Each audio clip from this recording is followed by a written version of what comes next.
السلام علیکم ناظرین، آپ کیسے ہیں؟ امید ہے آپ خیریت سے ہوں گے۔ ناظرین، پاکستان اور انڈیا کی حالیہ دنوں میں لگنے والی جنگ نے دنیا کے اوپر بہت گہرے اثرات چھوڑے ہیں۔ خاص طور پر برطانیہ اور امریکہ وہ کچھ سوچنے پہ مجبور ہو گئے ہیں جو شاید آج سے پہلے انہوں نے کبھی نہ سوچا تھا۔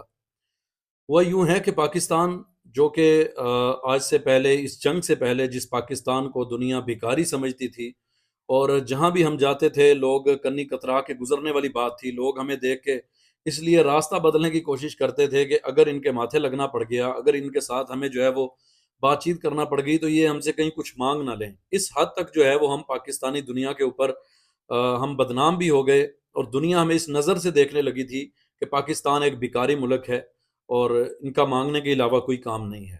لیکن ناظرین، ہماری معیشت اگرچہ کمزور ہے، اگر معاشی طور پہ ہم کمزور ضرور ہیں، لیکن ناظرین یہ جو پاکستان انڈیا کی جنگ ہوئی ہے، اس جنگ کے بعد بہت کچھ تبدیل ہو گیا ہے۔ پاکستان اس وقت خطے کا چودھری بن گیا ہے۔ پاکستان نے اپنی دھاک خطے کے اوپر بٹھا دی ہے۔ تمام ممالک، امریکہ، اسرائیل، برطانیہ سمیت تمام ممالک اس چیز کو سمجھ چکے ہیں کہ اب پاکستان کے اوپر ہاتھ ڈالنا اتنا آسان نہیں ہے، اور پاکستان کے ساتھ اگر چلنا ہے تو پھر ان کی باتیں بھی ماننی پڑیں گی، ان کو ساتھ لے کے چلنا پڑے گا۔ اب پاکستان جو ہے وہ ویسا کمزور ملک نہیں ہے کہ آپ اس کے اوپر جو مرضی حکم چلاتے جائیں، جیسے مرضی اس کو کہتے جائیں، اس کو دباتے جائیں اور پاکستان دبتا جائے گا۔ اب ایسا نہیں ہونے والا ہے۔ دوسری طرف ناظرین، سعودی عربیہ ہے۔ MBS محمد بن سلمان دنیا کے جو ہیں وہ بہترین حکمران کے طور پہ ابھر آئے ہیں، اور انہوں نے اپنے بہت ہی تھوڑے وقت میں اپنی سعودی عرب کی لڑکھڑاتی اور ڈگمگاتی معیشت کو جو ہے وہ بہت مضبوط کر لیا ہے۔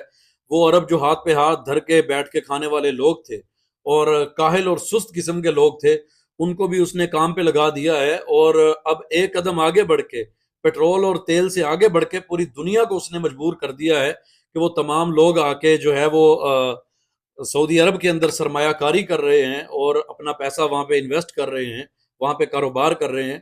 تو یہ محمد بن سلمان کی ایک اچیومنٹ انہوں نے بہت حاصل کی ہے، جو ان کے لیے بہت کارگر ثابت ہوئی، اور سعودی عرب کے لیے محمد بن سلمان کا آنا بہت فائدہ مند رہا۔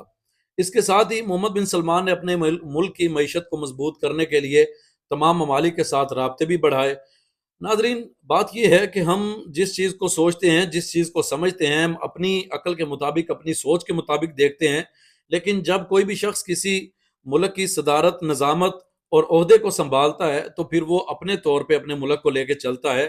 اسی طرح محمد بن سلمان بھی اپنے ملک کو اپنے طور پہ لے کے چل رہے ہیں، اور وہ اپنے ملک کی معیشت کو مضبوط کرنے کے لیے جو وہ کر سکتے ہیں وہ کر رہے ہیں، اس پہ ان کا کام جاری ہے۔ تیسری چیز ناظرین، ہم نے دیکھا کہ کچھ عرصہ پہلے شام کے اندر جو ہوا، وہاں پہ حکومت تبدیل ہوئی، اور وہاں پہ جو ہے اس حکومت کو، جو وہاں کی موجودہ پہلے حکومت تھی، اس کو ملک چھوڑ کے بھاگنا پڑا، اور وہاں سے ان کو جو ہے وہ فرار ہونا پڑا۔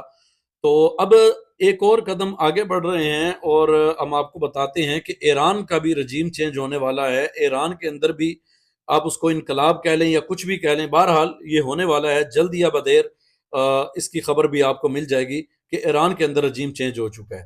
ناظرین، بتانے کا مقصد یہ ہے کہ انڈیا جو یہ کہہ رہا تھا کہ ہم پاکستان کو اکیلا کر دیں گے، فی الحال اس انڈیا کے جو بازو ہیں، اس کے جو تانے بانے باقی ملکوں کے ساتھ ملے ہوئے تھے، وہ ٹوٹ رہے ہیں۔ اور ناظرین، بڑی بات یہ ہے کہ اس وقت امریکی صدر جو ہیں وہ اس خطے میں موجود اسلامی ممالک کے دوروں پر موجود ہیں، اور پہلی بار ایسا ہو رہا ہے کہ امریکی صدر کے دورے کے جو شیڈول ہے اس کے اندر اسرائیل کے دورے کا ذکر نہیں کیا گیا۔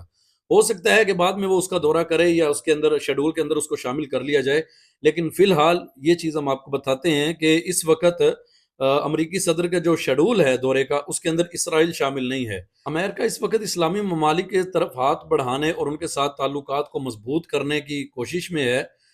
$600 ارب کی سرمایہ کاری کے معاہدے بھی ان کے ہو چکے ہیں۔ پہلے تو خبر یہ چل رہی تھی کہ $1000 ارب کی سرمایہ کاری ہوگی، لیکن بہرحال ان کے کچھ آپس کے معاملات کی وجہ سے جس چیز پہ متفق ہوئے ہیں اور جس چیز پہ معاہدہ ہوا ہے وہ $600 ارب کی سرمایہ کاری پہ ہوا ہے۔ بہرحال یہ وہ چیزیں ہیں جو اس خطے کو، اس کے اندر تبدیلیاں رونما ہو رہی ہیں اور حالات بدل رہے ہیں۔ دیکھتے ہیں کہ آنے والے وقت میں کیا ہوتا ہے۔ اس سے اگلی ویڈیو میں ہم آپ کو بتائیں گے کہ ڈونلڈ ٹرمپ کا جو دورہ تھا امریکی صدر کا سعودی عربیہ کا، اس میں کیا کیا اہم چیزیں تھیں، کیا کیا اہم پوائنٹ تھے۔ اگلی ویڈیو میں انشاءاللہ وہ ہم آپ کے سامنے رکھتے ہیں۔